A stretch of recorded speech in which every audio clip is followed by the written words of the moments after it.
Bank എന്ന് പറഞ്ഞ 2 minute മാത്രം, 2 മിനിറ്റ്. ഏത് പള്ളിയിൽ നിന്ന് ബാങ്ക് വിളിച്ചാലും 2 മിനിറ്റ് മാത്രം.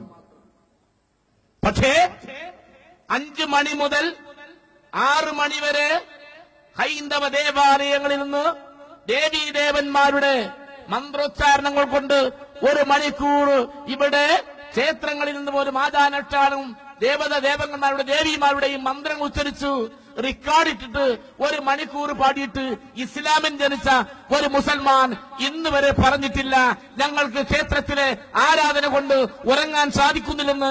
ഇന്ത്യയിലെ, ഈ കേരളത്തിലെ, മലപ്പുറത്തെ, കൊടിഞ്ഞിയിലെ ഒരു മുസൽമാനും പറഞ്ഞിട്ടില്ല എന്ന യാഥാർത്ഥ്യമാണ് പ്രിയപ്പെട്ടവരെ യഥാർത്ഥ മതേതരത്വം. അവിടെയാണ് നാം വിശ്വസിക്കേണ്ടത്. അവിടെയാണ് ഇസ്ലാം. ആ ഇസ്ലാമിനെയാണ് രാജ്യത്തെ വെല്ലുവിളിച്ചുകൊണ്ട് ചില ഫാസിസ്റ്റ് സംഘടനകൾ മുന്നോട്ട് പോകുന്നത്. അത് അനുവദിക്കാൻ സാധിക്കില്ല. അനുവദിച്ചു കൊടുക്കില്ല ഞങ്ങള്.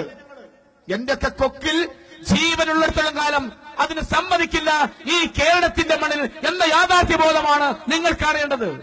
ഇവിടെ ഈ സമുദായം നിലനിൽക്കണം, ഈ സമൂഹം നിലനിൽക്കണം, ഈ മതം നിലനിൽക്കണം എന്നെങ്കിലും ഞങ്ങളെപ്പോൾ ആളുകൾക്ക് ഗാംഭീര്യത്തോടു കൂടി ഒന്ന് മനുഷ്യരായി ജീവിക്കാൻ ഈ സമുദായം ഉള്ളത് കൊണ്ടാണ് ഇന്നിവിടെ സാധിക്കുന്നത്. യാഥാർത്ഥ്യം പറഞ്ഞാൽ ഒരു പക്ഷേ പലവർക്കും അത് പ്രയാസം നേരിടും. എനിക്കത് പ്രശ്നമല്ല. ഞാൻ പറയട്ടെ, ഇവിടെ പ്രയാസമുണ്ടായി. ആര് മതം മാറട്ടെ. ഒരാൾ മതം മാറിയാൽ അവൻ മതം മാറുന്നത് അവന്റെ മനസ്സ വാച കർമ്മണ, അവന്റെ മനസ്സ് എനിക്ക് ഇന്ന മതമാണ് ആവശ്യം, ഞാൻ ആ മതത്തിലേക്ക് പോകുന്നു. അവൻ ആ മതത്തിലേക്ക് പൂർണ്ണമായി വിശ്വസിച്ചു പോകുന്നു. അവൻ കൺവെർട്ട് ചെയ്ത് മതവിശ്വാസിയായി, ഇസ്ലാം മതവിശ്വാസിയായി മടങ്ങി വന്നാൽ അവൻ 2, 3, 4 കുട്ടികളുണ്ടാവും. ഭാര്യയും 1 കുട്ടിയുണ്ടാവും. ഭാര്യയോട് പറയുന്നു, ഞാൻ ഇന്ന രീതിയിലേക്ക് പോയിട്ടുണ്ട്, നീയും കുട്ടികളും തീരുമാനം എന്താണ്? ഞാൻ ഇങ്ങനെയാണ്. അല്ല, നീ ഇനി കുട്ടിയും വരുന്നില്ലെങ്കിൽ നിങ്ങൾക്ക് ആവശ്യമായ ഭക്ഷണ ചെലവുകൾ, നിങ്ങൾ ജാതി ചെലവ് ഞാൻ വഹിക്കുമെന്ന് പറയുമ്പോൾ ഭാര്യ പറയാണ്, നിങ്ങൾ എന്റെ കുട്ടിയുടെ അച്ഛനാണ്, നിങ്ങൾ എന്റെ കുട്ടിയുടെ, എന്റെ ഭർത്താവിന്, എന്റെ മക്കളുടെ അച്ഛനാണ് എന്ന് പറയുമ്പോൾ നിങ്ങളുടെ പാത പിന്തുടരാൻ ഞാനും കുട്ടികളും തയ്യാറെന്ന് പറഞ്ഞാൽ, അങ്ങനെ മനസ്സറിഞ്ഞുകൊണ്ട് ഒരു കുടുംബം ഇസ്ലാമിലേക്ക് പോയാൽ ഒരു മനുഷ്യനെ നിഷ്ഠൂരമായി കൊല ചെയ്യുന്നത് യഥാർത്ഥ മതവിശ്വാസിക്ക് പറഞ്ഞതാണ്. അങ്ങനെയാണെങ്കിൽ ഇന്ത്യയുടെ മണ്ണിൽ തമിഴ്നാടിന്റെ രാമേശ്വരത്ത് 100 കണക്കിന് പട്ടികജാതി കുടുംബങ്ങൾ ഇസ്ലാം മതം സ്വീകരിച്ചിട്ടുണ്ട്. അവരെന്തിനാ ഇസ്ലാം മതം സ്വീകരിച്ചത്? എന്തിനായിരുന്നു? അവർ ഗൾഫിൽ പോയിട്ടില്ല, സൗദിയിൽ പോയിട്ടില്ല, ഇസ്ലാമിക രാജ്യങ്ങളിൽ പോയി പണിയെടുത്തിട്ടില്ല, വിശക്ക് പോയിട്ടില്ല, ജോലി ചെയ്യാൻ പോയിട്ടില്ല. സ്വന്തം മണ്ണിൽ ജനിച്ച് സ്വന്തം ജീവിക്കാൻ, ഒരിക്കൽ വെള്ളം കുടിക്കാൻ, ഒരു സാധനം വാങ്ങാൻ, ഒരു പൈസ കൊടുത്താൽ റോഡിലൂടെ നടക്കാൻ, ബെഞ്ചിലിരിക്കാൻ വൈമനുഷ്യമുണ്ടായപ്പോ ഞങ്ങളെ തോളി പിടിക്കുന്നത് ആരാണ് ചോദിച്ചപ്പോ അത് ഇസ്ലാം മത വിശ്വാസികളാണെന്ന് പറഞ്ഞപ്പോ കൂട്ടത്തോടെ ആ സമുദായം ഇസ്ലാമിലേക്ക് പോയി. കേരളത്തിന്റെ തൊട്ട ബോർഡറായൊക്കെ നമ്മുടെ തമിഴ്നാട്ടിലെ രാമേശ്വരത്ത് കൂട്ടത്തോടെ ഇസ്ലാം മതം സ്വീകരിച്ചു. അവരാരും വെട്ടിക്കൊന്നിട്ടില്ല, അവരാരും കൊല ചെയ്തിട്ടില്ല, ആരും കൊന്നിട്ടില്ല.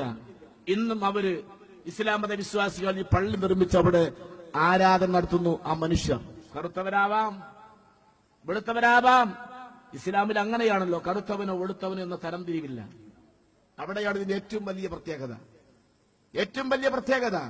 ഒരു കറുത്തവൻ ഇസ്ലാം മതം സ്വീകരിച്ചാൽ അവിടെയാ പ്രത്യേകത. ഒരു കറുത്തവൻ ഇസ്ലാം മതം സ്വീകരിച്ചാൽ വെള്ളിയാഴ്ച ജുമാ നമസ്കാരത്തിന് പോകുമ്പോ ബഹുമാനപ്പെട്ട തങ്ങളെ നേതൃത്വത്തിലാണ് നമസ്കാരം നടക്കുന്നുവെങ്കിൽ ഈ കൊടിഞ്ഞിപ്പള്ളിയില്, മമ്പുറം മഖാമില്, ഏതെങ്കിലും പള്ളിയില് ജുമാ നമസ്കാരത്തിൽ ചെല്ലുമ്പോ തന്റെ വീട്ടിലെ കറുത്തവനായ അബൂബക്കർ, കരിക്കട്ട പോലത്തെ കറുത്തവൻ, അവൻ കൊന്നെടുത്തുകൊണ്ട് നേരെ ചെന്ന് നിൽക്കുന്നത് 1-ാമത്തെ സ്വപ്പിലാണ്. 1-ാമത്തെ സ്വപ്പിൽ ഇവൻ നിൽക്കും. പുറകെ ചെല്ലുന്നത് മുതലാളിമാരും സമ്പന്നന്മാരും വലിയ വലിയ വ്യവസായികളുമാണ്.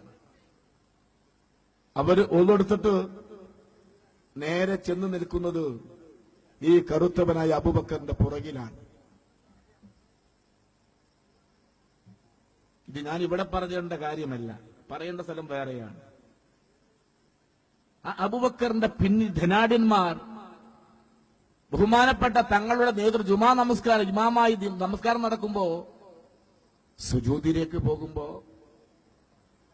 ഈ കരിക്കട്ട പോലെ കറുത്തവന്റെ അബൂബക്കറിന്റെ കാൽപാദം ചുപ്പിച്ചുളിഞ്ഞ് ചെരിപ്പെടാത്ത തൊലി പൊളിഞ്ഞ കാലിന്റെ പാദം മുകളിലേക്ക് ഉയർന്നു വരുമ്പോ ധനാഢ്യനും സമ്പന്നനുമായ മുതലാളിയുടെ തിരുനെറ്റി ഈ കറുത്തവനായ അബൂബക്കറിന്റെ തിരുനെറ്റിയിലേക്കാണ് തന്റെ തിരുനെറ്റി ചെന്ന് കുത്തുന്നു സുജൂദ് ചെയ്യുന്നുവെങ്കിൽ ഇസ്ലാമിൽ കറുത്തവനോ വെളുത്തവനോ തരംതിരിക്കാത്ത ലോകത്തിലെ ഏകമതം ഇസ്ലാം മതമാണ് എന്ന യാദത്തിൽ യാതൊരു സംശയമില്ല.